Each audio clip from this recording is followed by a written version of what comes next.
갈라디아서 3장 5절에서 9절. 너희에게 성령을 주시고 너희 가운데서 능력을 행하시는 이의 일이 율법의 행위에서냐 혹은 듣고 믿음에서냐. 아브라함이 하나님을 믿음에 그것을 그에게 의로 정하셨다 함과 같으니라. 그런즉 믿음으로 말미암은 자들은 아브라함의 자손인 줄 알지어다. 또 하나님이 이방을 믿음으로 말미암아 의로 정하실 것을 성경이 미리 알고 먼저 아브라함에게 복음을 전하되 모든 이방인이 너로 말미암아 복을 받으리라 하였느니라. 그러므로 믿음으로 말미암은 자는 믿음이 있는 아브라함과 함께 복을 받느니라.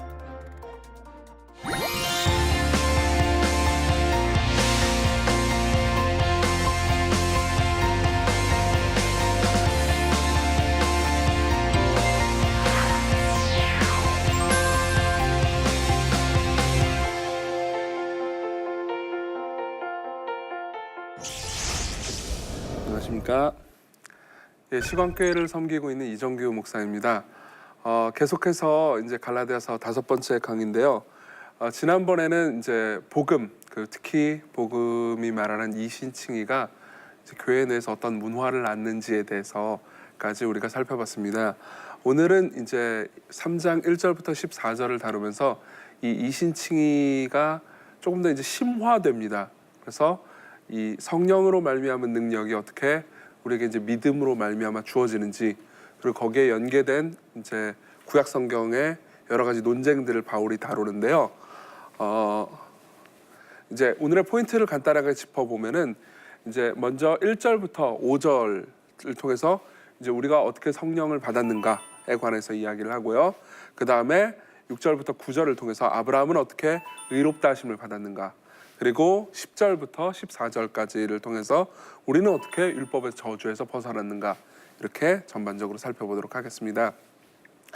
먼저 이제 바울은 3장 1절부터 5절을 통해서 우리는 어떻게 성령을 받았는가라는 질문에 대해서 이제 이야기를 하거든요. 근데 여기에는 이제 총 4가지 질문을 이제 뭐라고 해야 될까요? 읽는 사람 입장에서는 속사포같이 이렇게 막 던져냅니다. 그래서 이제 먼저 첫 번째 질문을 던지는데요. 누가 너희를 꾀더냐라는 질문을 이렇게 던집니다. 여기 보면은 어리석도다 갈라디아 사람들아, 예수 그리스도께서 십자가에 못 박히신 것이 너희 눈앞에 밝히 보이거늘 누가 너희를 꾀더냐라고 묻습니다. 여기서 이제 꾀더냐라고 번역된 단어 있지 않습니까? 이 꾀더냐라는 단어는 이제 그리스어로 이 눈이 이제 있는데 그 눈을 시각을 흐리게 해서 봐야 할 것을 못 바라보게 만드는, 그것을 이제 가리켜서 이 꾀더냐라는 단어를 쓰는데, 이 단어를 통해서 이제 하고 싶은 말은 이겁니다. 우리가 이제 마땅히 바라봐야 되는 것은 예수 그리스도께서 십자가에 못 박히신 것, 그렇죠? 예수 그리스도께서 십자가에 못 박히신 것을 우리가 바라봐야 되는데, 이제 거짓 교사들이 그들의 눈을 흐리게 해서 꾀지 않았느냐. 그러니까 거짓 교사들의 가르침 때문에 너희들이 마땅히 바라봐야 할 예수 그리스도의 십자가에 대해서 바라보지 못하게 만들었다라는 이야기를 하는 겁니다. 이게 이제 14절까지의 이야기를 통해서 중요한 주제입니다. 그래서 먼저 염두에 두고, 지금 거짓 교사들의 가르침을 따르자면 예수 그리스도의 십자가에 못 박히신 것, 그리고 그리스도께서 십자가를 통해서 우리에게 주신 공로를 우리가 이제 잊어버리고 다른 것을 바라보게 되는구나. 그렇기 때문에 거짓 교사를 따르면은 그리스도의 십자가를 바라보지 못하게 되는구나. 이런 걸 이제 먼저 염두에 두고 생각을 했으면 좋겠습니다. 첫 번째 질문이 이거고요. 그리고 두 번째 질문은 율법의 행위로냐 혹은 듣고 믿음으로냐라는 질문입니다. 여기서 이제 이 중요한 이 표현이 나오는데요. 내가 너희에게서 다만 이것을 알려 하노니 너희가 성령을 받은 것이 율법의 행위로냐 혹은 듣고 믿음으로냐, 이렇게 물어봅니다. 여기 보면은 2절에 율법 행위로냐 혹은 듣고 믿음으로냐. 근데 뭡니까? 성령을 받은 것이라고 말하지 않습니까? 성령을 받은 것. 우리는 이제 이런 식으로 생각하기 쉽습니다. 많은 분들이 오해하는 건데, 이제 예수 그리스도를 처음 믿고 구원을 받는 것 혹은 의롭다고 칭함받는 것은 이제 우리의 믿음으로 말미암아서 되는 건데, 그 이후의 삶 혹은 뭐 성령을 받고 성령으로 충만하게 되는 삶 혹은 성령 하나님께서 이끄셔서 열매 맺는 삶은 우리의 행위로 말미암아 된다고 오해하기 일쑤입니다. 근데 바울이 율법의 행위로냐 혹은 듣고 믿음으로냐 라고 질문한 것은 당연히 바울이 예상하는 대답이 뭘까요? 율법의 행위라고 말할까요? 그렇지 않습니다. 듣고 믿음이죠.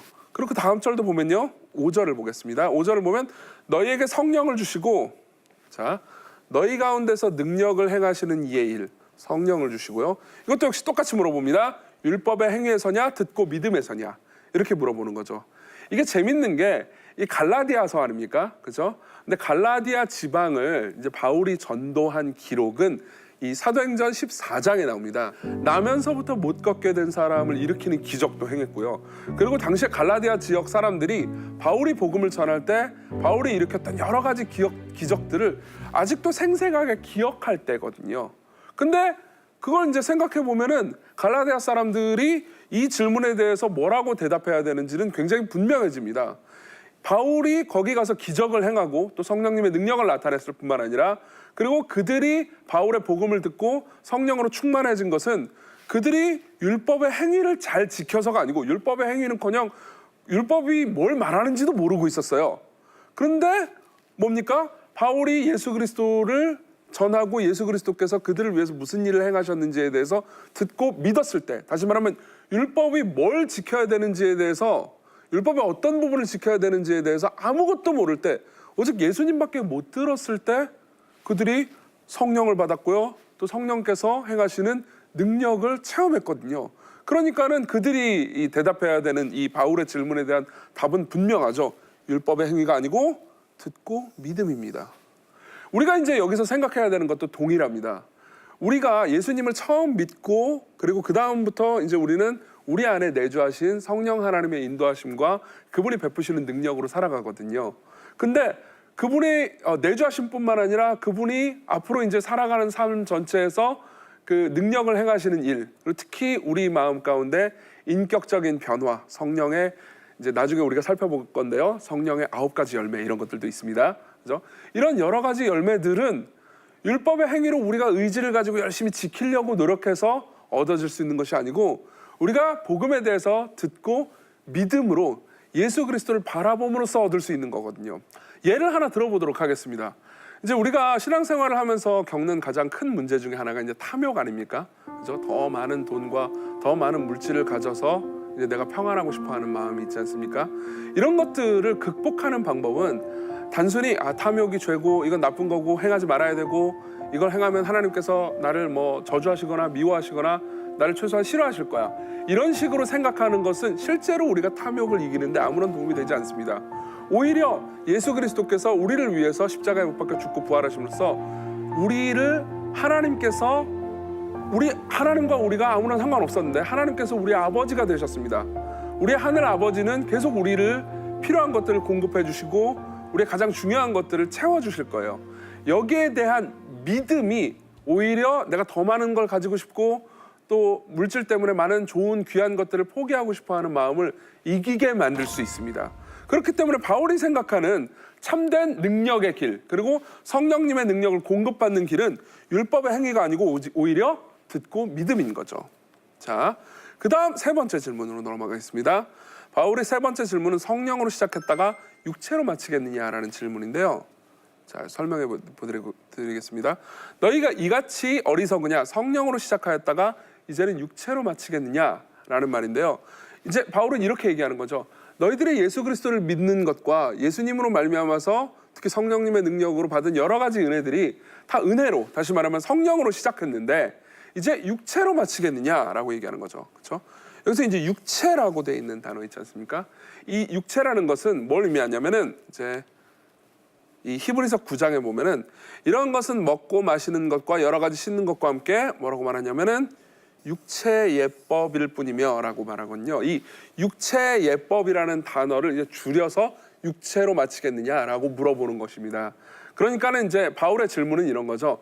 원래 성령으로, 그러니까 그 구약 성경에 나오는 여러 의식법들을 지킴으로써 은혜와 복을 받은 것이 아니고 성령님께서 베풀어 주시는 그냥 은혜로 말미암아서 은혜와 복, 여러 가지 우리가 받는 복들을 누리는 건데 다시 돌아가가지고, 그렇죠? 원래 배우지도 않았던 뭐 할례를 행하는 것이라든가 여러 가지 의식법들을 지키는 것으로 말미암아서 되겠느냐? 그렇지 않다라는 거죠. 그래서 성령으로 시작하신 일을 성령께서 끝까지 이루실 것이고 사실상 우리가 이 성령으로 시작한 것을 마치거나 완성할 수 없다. 이런 이야기를 하는 것입니다. 자, 그리고 그다음 네 번째 질문으로 넘어가겠습니다. 네 번째 질문은 너희가 받은 많은 괴로움은 헛된 것이냐 이거죠. 자, 실제로 바울이 이제 갈라디아 지방에서 복음을 전한 장면이 사도행전 14장에 나오는데 사도행전 14장에 보면은 유대인과 그리고 이방인 관리들에게 끌려가서 이제 돌로 죽기 직전까지 맞는 장면이 나옵니다. 이게 이방인들뿐만 아니라 유대인들, 다시 말하면 유대교를 믿는 사람들로부터도 받은 굉장한 핍박이었죠. 그래서 실제로 사도행전 14장 22절에 보면 우리가 하나님 나라에 들어가려면 많은 환난이 있어야 될 것이다. 이런 말까지 바울이 합니다. 실제로 바울이 갈라디아 교회에서 받은 그 환난은 엄청난 것이었고, 그래서 바울이 받은 환난의 가장 큰 이유는 오직 믿음으로만 의롭다 여김을 받는다는 가르침을 강하게 주장했기 때문이죠. 그래서 바울이 유대인이었음에도 불구하고 유대인들로부터 핍박을 받은 것입니다. 근데 보면요, 너희가 이같이 많은 괴로움을 헛되이 받았느냐, 과연 헛되냐라고 3장 4절에 이야기하고 있거든요. 실제로 바울만 박해를 받은 것이 아니었습니다. 바울이 이렇게 복음을 전했고 이 복음을 따르는 갈라디아 교인들은, 바울은 복음을 전하고 다른 지역으로 갔잖아요. 근데 남아있는 갈라디아 교인들은 계속 이 믿음을 붙들고 살았어야 했기 때문에 또 많은 핍박을 받았거든요. 그러니까는 지금 바울은 이렇게 얘기하는 겁니다. 유대주의자들이 말하는 것처럼, 즉 거짓 교사들이 말하는 것처럼 구원은 오직 믿음으로 받지만 그 이후의 삶은 우리의 행위 또는 육체의 예법, 여러 가지 제사법들을 지켜야 하는 것이 사실이라면, 그러면은 너희들이 지금까지 오직 이신칭이 믿는 믿음으로 말미암아 구원을 받는다라는 이 교리를 지킴으로써 여러 가지 고통을 받았는데 그건 그냥 뭐 고생일 뿐이냐, 너희들이 하나님으로 말미암아서 고난받은 것이 아니고 그냥 고생이 아니고 박해가 아니고 그냥 고생만 한 거 아니냐, 이렇게 묻는 거죠. 그럴 리 없다는 겁니다. 바울이 주장한 가르침이 참된 하나님으로부터 나온 것이 아니라면 바울이 받은 많은 박해도 그냥 고생일 뿐인 거지, 그 뭐라고 해야 될까, 순교적 믿음으로 말미암은 것이 아니라는 거죠.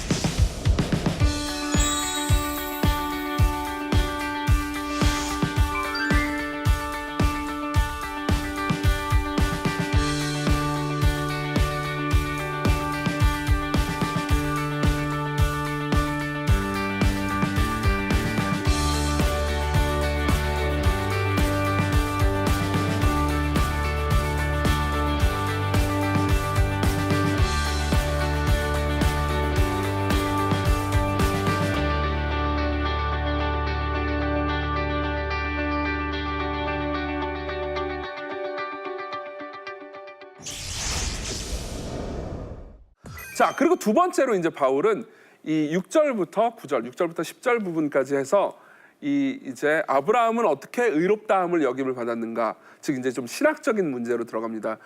이 바울이 있을 때는 이제 구약 성경밖에 없었죠, 그죠? 그래서 실제로 바울이 주장하는 바가 구약 성경에 있는 내용과도 합하다는 것을 입증할 필요가 있었거든요. 그래서 자 보면은 바울은 처음에 이제 이런 주제를 던집니다. 아브라함은 무엇으로 의롭다 하심을 얻었는가? 이 아브라함이 중요한 이유가 이제 나오는데요. 설명해 드릴게요.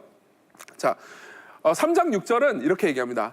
아브라함이 하나님을 믿음에 그것을 그에게 의로 정하셨다 함과 같으니라 라고 말합니다. 왜 아브라함이 등장하는지를 말씀드릴게요. 지금까지 바울은 이제 믿음으로만 의롭다 하심을 받는다라는 것을 이제 갈라디아 사람들이 경험했던 성령님의 능력, 그 체험을 중심으로 입증을 합니다.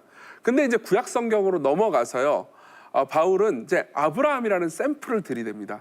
아브라함이라는 샘플이 중요한 이유가 있어요. 아브라함은 하나님을 믿었기 때문에 의롭다고 칭함을 받았거든요. 그죠? 갈라디아서 3장 6절에서 이렇게 말하고 있죠. 근데 실제로 이것은 창세기 15장 6절에 나오는 말입니다. 15장 6절에 아브라함이 여호와를 믿으니 여호와께서 이를 그의 의로 여기시고. 근데 거짓 교사들은 이렇게 얘기했거든요. 진짜로 우리가 의롭다 하심을 받고 진짜로 우리가 의로워지려면, 앞으로의 삶도 정말 거룩해지려면은 믿음뿐만 아니라 우리의 행위들, 육체의 예법을 지키는 것들, 예를 들면 할례 같은 것들도 지켜야 된다, 이런 이야기를 주장을 하는 거거든요. 근데 재밌게도 15장에 여호와를 믿으니 의로 여기시고 이렇게 얘기했잖아요. 그러니까 아브라함이 의롭다 하심을 받은 것은 창세기 15장 때 있었던 일이죠. 근데 보면요, 17장 10절은요. 이렇게 얘기하거든요. 이것도 이제 아브라함한테 하나님께서 하신 말씀입니다. 너희 중 남자는 다 할례를 받으라라고 말해요. 그죠? 그러면 보세요. 아브라함이 의롭다고 여기심을 받은 것은 창세기 15장 때 있었던 사건이죠. 근데 할례를 받으라고 하나님께서 명령하신 것은 17장 나중의 사건입니다. 근데 거짓 교사들이 주장하는 것처럼 할례를 받아야 혹은 다른 모세가 가르쳐준 육체의 예법들을 다 지켜야 의롭다 하심을 받는 게 사실이라면 그러면 할례를 받은 이후에 하나님께서 아브라함을 의롭다 하셔야 되죠. 근데 아브라함이 의롭다 하심을 받은 것은 언제입니까? 할례를 받기 이전에 그냥 여호와를 믿었을 때입니다. 그렇죠? 그렇기 때문에 할례는 믿은 이후에 이제 아브라함의 삶이 어떤 것인지 하나님께서 가르쳐 주시기 위한 샘플이지 아브라함이 의롭다 하심을 받기 위한 조건일 수는 없다는 거죠. 그래서 아브라함이 중요합니다. 거짓 교사들의 주장을 이제 논파할 수 있는 얘기 때문이죠. 그러면 두 번째로는 이제 우리는 아브라함의 자손은 누구인가라는 질문을 생각해 볼 수 있습니다. 왜 이게 중요하냐면요. 거짓 교사들은 이렇게 얘기했거든요. 거짓 교사들은 이제 아브라함에게 하나님께서 약속하신 복들이 있습니다. 근데 그 복들은 아브라함의 직계적인 후손, 즉 이제 혈통적으로 인종적으로 유대인이거나 아니면은 이제 아브라함이 할례를 받았듯 할례를 받고 그리고 모세에게 준 여러 율법들을 다 지켜야만 아브라함에게 하나님께서 약속하신 복 그리고 아브라함의 후손이 돼서 이제 살아갈 수 있다. 그리고 하나님의 특별히 택하신 백성이 될 수 있다. 이렇게 주장했거든요. 근데 바울은 뭐라고 말하냐면은 그런즉 뭐예요? 믿음으로 말미암은 자들은 아브라함의 자손인 줄 알지어다라고 말합니다. 무슨 말입니까? 아브라함 역시 믿음으로 의롭다 하심을 받았기 때문에 그 이후에도 하나님을 믿는 사람들, 더 정확히는 이제 예수 그리스도를 믿는 모든 사람들은 아브라함이 그랬듯 아브라함의 복을 받을 수 있고 아브라함이 그랬듯 아브라함의 자손이 될 수 있다라는 이야기를 하는 겁니다. 그래서 보면요. 실제로 그러면 그 다음 이제 이 논지로 넘어갈 수밖에 없게 되죠. 그럼 아브라함의 자손이 아브라함이 그랬듯 믿음으로 말미암은 자들이 다 아브라함의 자손이라면 아브라함의 복을 받는 자들은 누굽니까? 그렇죠? 이렇게 얘기하는 겁니다. 또 하나님이 이방을 믿음으로 말미암아 의로 정하실 것을 성경이 미리 알고 먼저 아브라함에게 뭐예요? 복음을 전합니다. 그렇죠? 아브라함이 받았던 건 율법이 아니고 복음이었어요. 그렇죠? 그래서 모든 이방인이 너로 말미암아 복을 받으리라 하였느니라. 유대주의자들은 이렇게 얘기할 겁니다. 아브라함의 혈통적 자손, 즉 아브라함의 피를 받은 유대인들만 참된 아브라함의 자손이 아닌가요? 라고 얘기하겠죠. 근데 이미 성경에 뭐예요? 모든 이방인이 유대인들뿐만 아니라 이방인이 너로 말미암아 복을 받으리라 라고 이야기를 했다는 거죠. 그래서 믿음으로 말미암은 자들은 믿음이 있는 아브라함과 함께 복을 받는데요. 이게 성경에 있나요? 예, 있습니다. 창세기 12장 2, 3절에 보면요. 하나님께서 아브라함을 부르실 때 내가 너로 큰 민족을 이루고 내게 복을 주어 내 이름을 창대하게 하리니 너는 복이 될지라. 다시 말하면 아브라함한테 약속하신 복이 있죠. 그렇죠? 근데 그 복은 누구에게 주어집니까? 땅의 모든 족속입니다. 아브라함의 혈통적인 자손뿐만 아니라 땅의 모든 족속이 너로 말미암아 복을 얻을 것이라고 말해요. 이 말이 무슨 말입니까? 아브라함이 하나님을 믿음으로 말미암아 의롭다 하심을 받았듯 땅의 모든 족속이 아브라함의 믿음을 따라서 우리도 예수 그리스도를 믿으면 아브라함이 받은 복을 함께 받을 수 있다는 이야기인 거죠. 그렇기 때문에 실제로 유대주의자들이 주장하듯 아브라함의 혈통적 자손이거나 혹은 아브라함을 따라서 할례를 받거나 하지 않아도 아브라함이 가지고 있었던 믿음을 가지고 있기만 하면 하나님께서 아브라함에게 약속하신 복을 그들에게도 주시고요. 그리고 실제로 아브라함의 자손이 되게 하신다는 거죠. 그렇기 때문에 오히려 이런 논리가 적용됩니다. 유대인이라 할지라도, 다시 말하면 혈통적으로 아브라함의 자손이라 할지라도 예수 그리스도를 믿는 믿음만으로 구원받는다. 혹은 예수 그리스도를 믿는 믿음만으로 우리가 거룩하게 된다라고 믿지 않잖아요. 그러면 아브라함의 자손이 아니라는 겁니다. 자, 그 다음으로 이제 이 세 번째 단계로 넘어갑니다.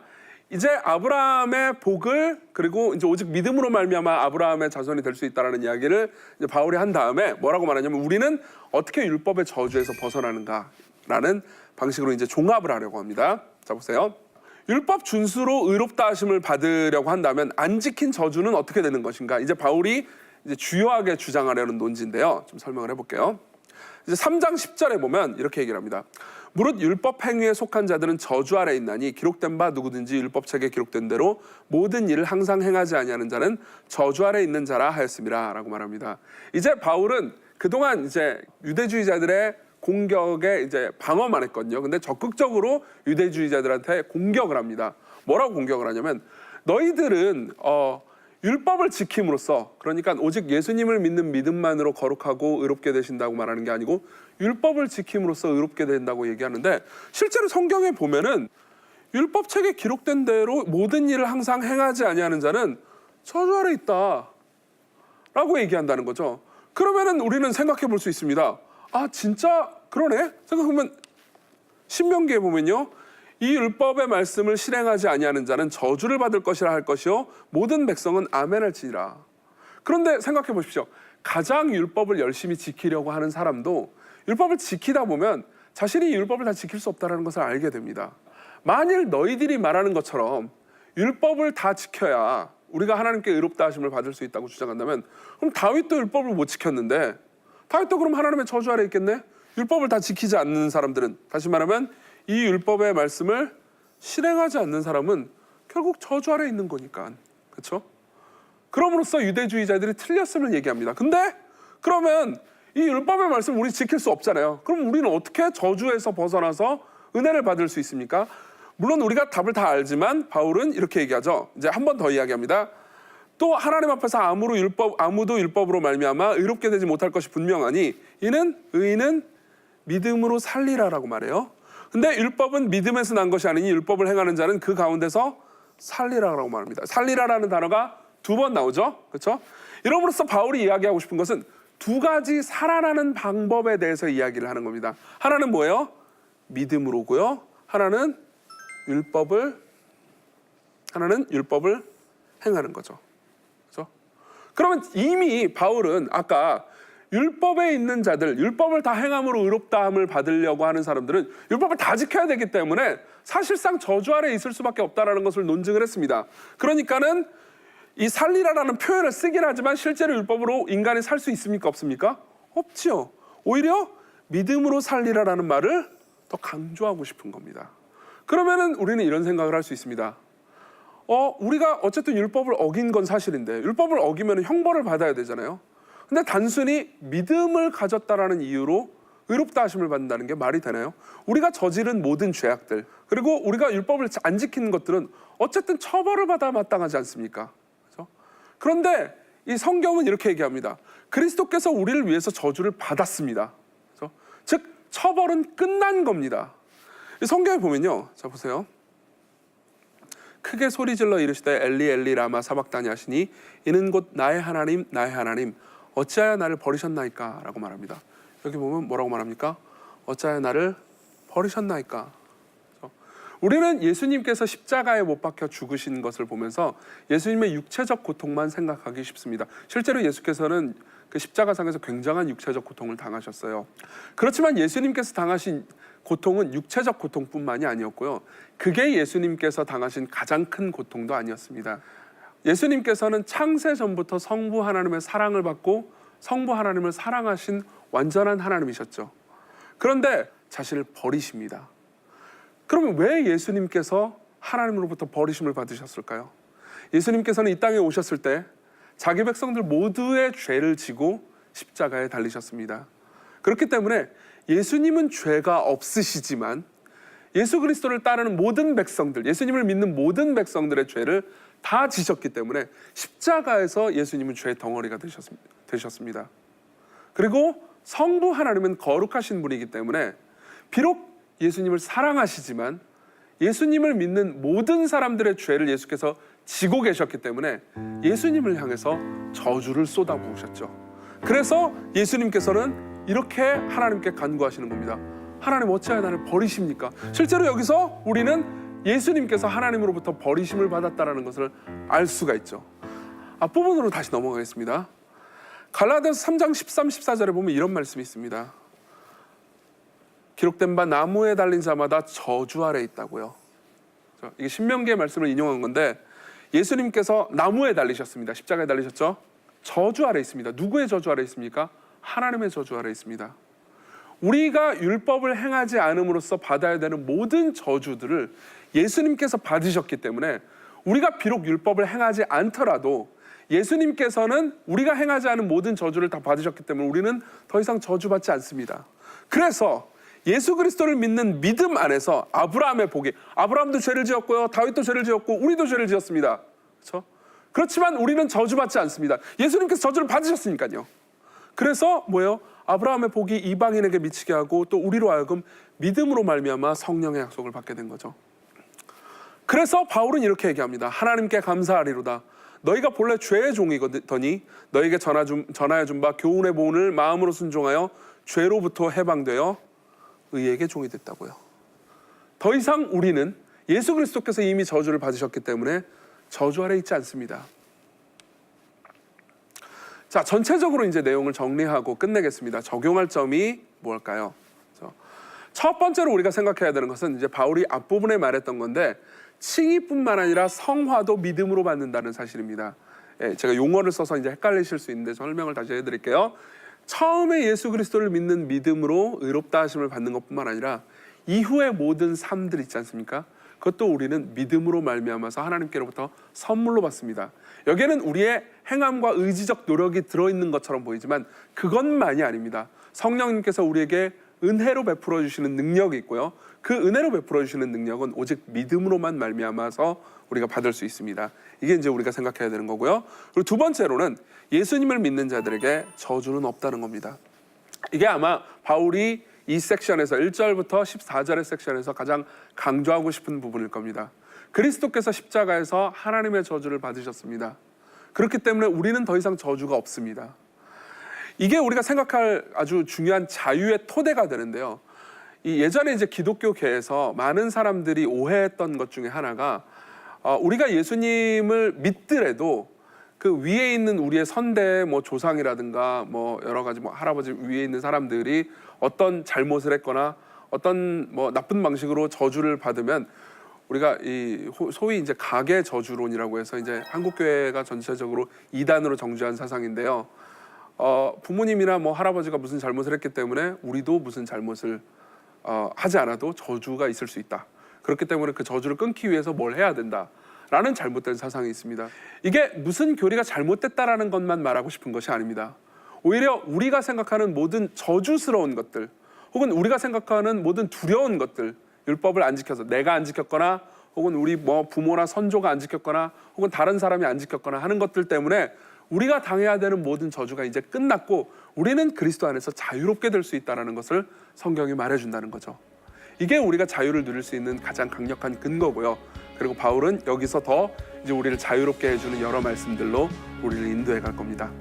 자, 지금까지 5강을 끝냈고요. 다음 시간에 이제 또 만나서 우리가 6강을 좀 보도록 하겠습니다. 3장의 나머지 부분을 우리가 함께 살펴볼 겁니다. 지금까지 시청해 주셔서 감사드립니다.